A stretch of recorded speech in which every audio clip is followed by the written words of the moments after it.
Our Muslim friends assure us that the Quran is perfect, free from error, magnificent, unparalleled, inimitable. It tells us about science, it tells us about history, it champions women's rights.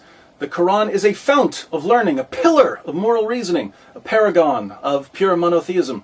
It's been preserved on a tablet in heaven for all eternity and can still slice a tomato paper thin. That's such a great deal. That's awesome.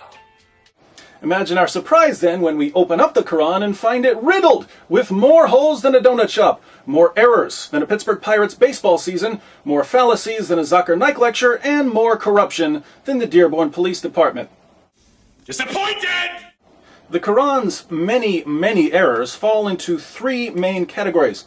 There are factual errors. These include scientific errors, historical errors, mathematical errors, and so on. Then there are moral errors. Having sex with prepubescent girls, beating women into submission, violently subjugating non-Muslims, etc. And there are theological errors. God is the greatest of deceivers, God doesn't love unbelievers, things like that.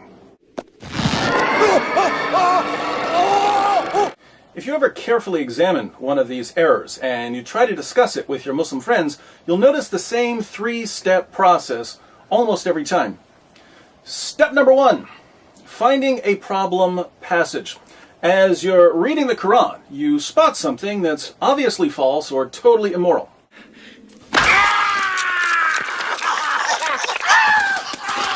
So you read it again.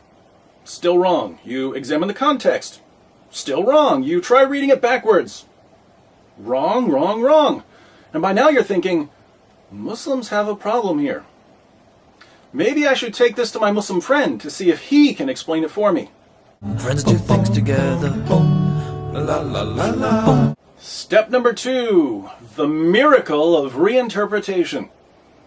When you bring the false or immoral passage to your Muslim friend, he reinterprets it for you, magically transforming it from a thoroughly embarrassing, silly, or wicked teaching into something that's not quite as offensive to the intellect or to our sense of right and wrong. Yes, Allah said one thing, but what he really meant was something totally different. At this point, you're wondering why Allah didn't say what he actually meant in his perfectly clear book. Well, that don't add up. Step number three. Muhammad blocks the reinterpretation.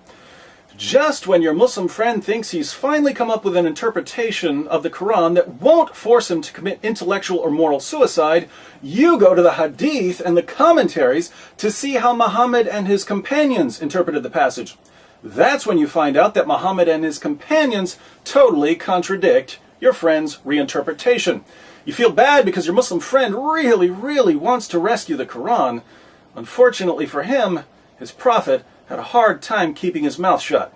Shut up! Let's open up a Quran so we can see this three-step process in action.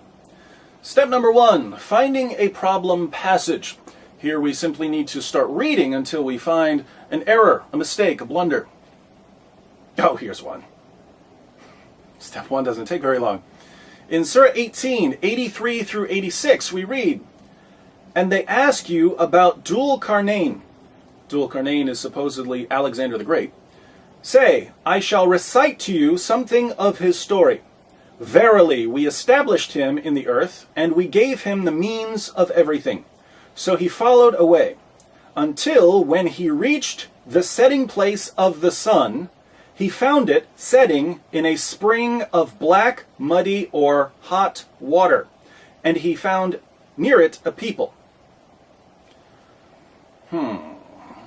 This passage seems to be saying that Alexander the Great traveled so far west, he found the place where the sun sets. Where does the sun set? It sets in a spring of muddy water. And people live there.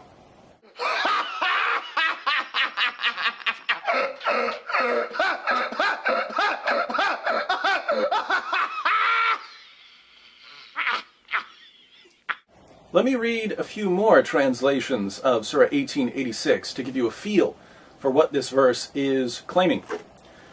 Pickthall translation. "Till when he reached the setting place of the sun, he found it setting in a muddy spring, and found a people thereabout. Yusuf Ali. Until when he reached the setting of the sun, he found it set in a spring of murky water. Near it, he found a people. Shakir. Until when he reached the place where the sun set, he found it going down into a black sea, and found by it a people. Arbery.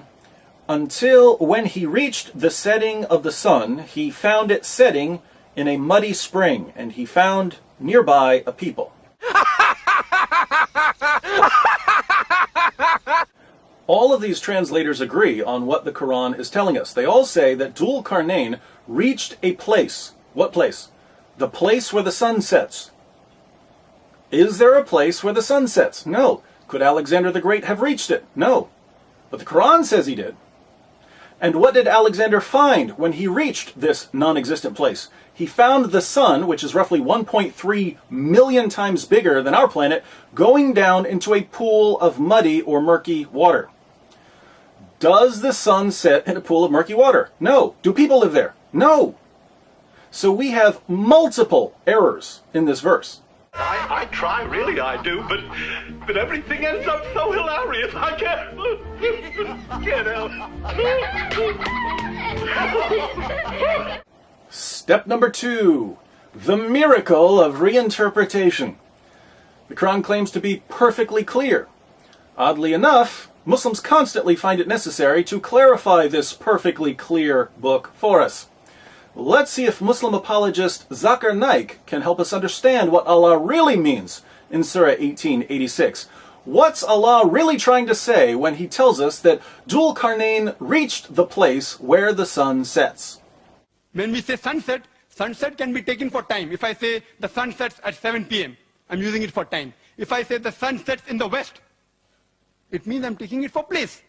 So here if you use the word Maghrib for time, so Zulkarnain not reached that place of sunset, use it at time. He reached at the time of sunset. The problem is solved.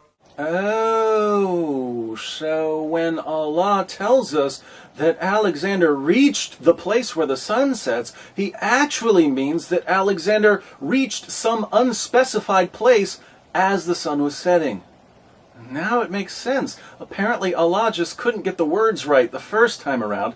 That's why he sent Zakir Naik to make a few corrections. Thank you, Dr. Naik. Well, I'll be a son of a gun.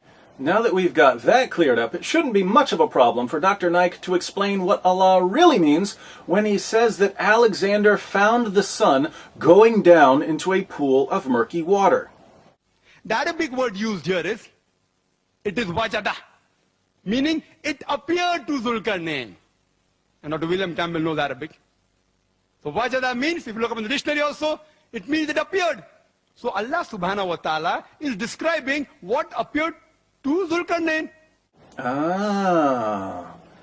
Allah says that Alexander found the sun going down into a pool of murky water, but he really means that Alexander saw some kind of optical illusion. The sun wasn't really setting in a pool of murky water. Alexander just thought it was. Maybe he saw a reflection in the water, and he'd never seen a sunset before, so he got a little confused.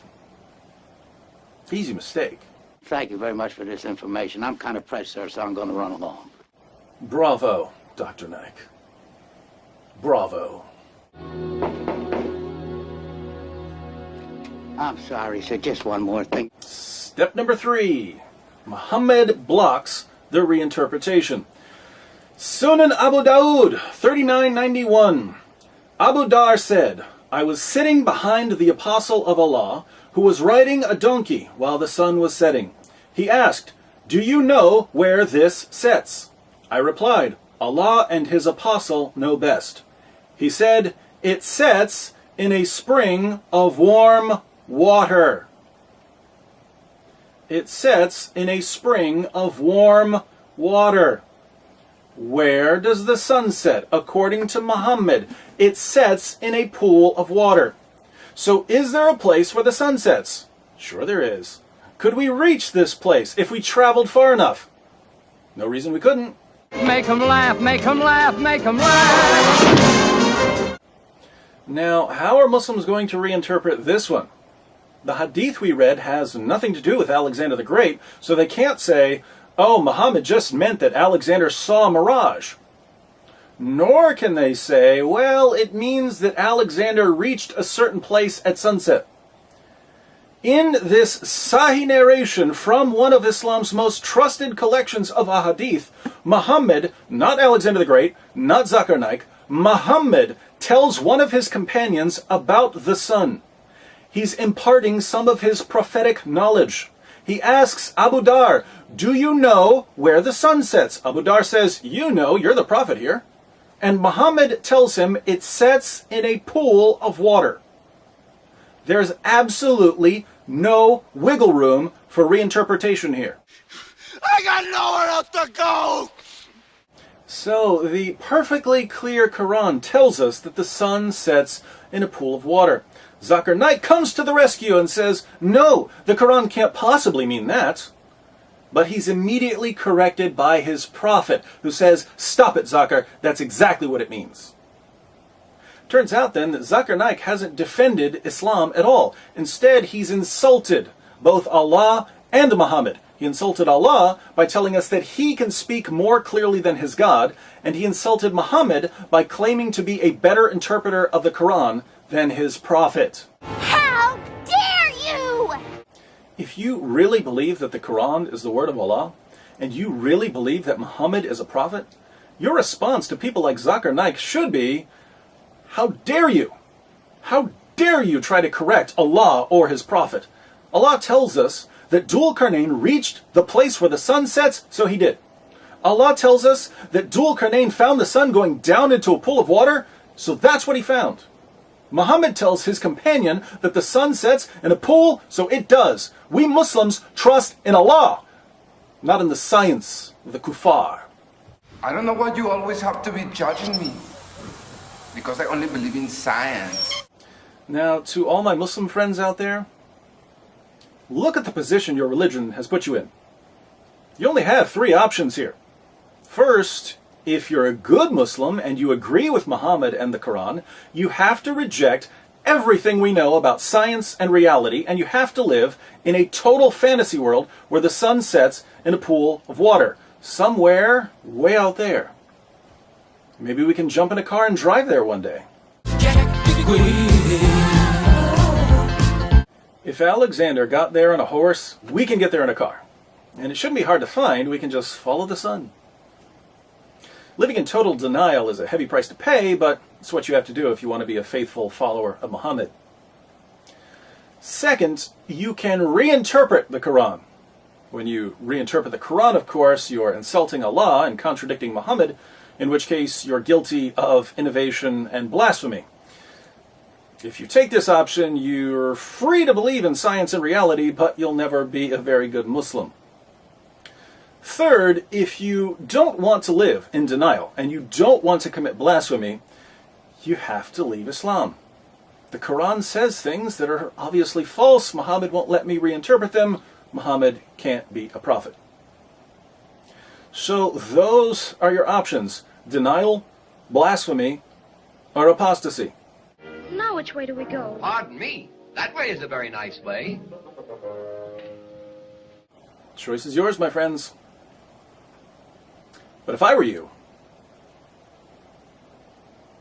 I'd go with the apostasy. Hallelujah.